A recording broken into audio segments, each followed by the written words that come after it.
জগত মঙ্গল রাধে বিনোদিনী রায়, বৃন্দাবনের বংশীধারী ঠাকুর কানাই।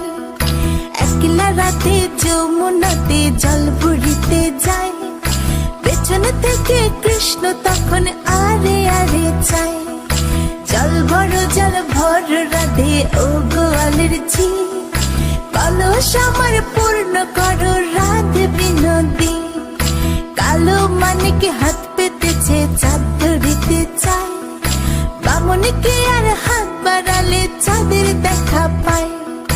কালো কালো করিস নিল গোয়ালের ঝি, আমায় বিধাতা করেছে কালো, আমি করব কি? এক কালো যমুনার জল সর্ব প্রাণী খায়, আরে কালো আমি কৃষ্ণ সকল রাধে চাই। এই কথা শুনিয়া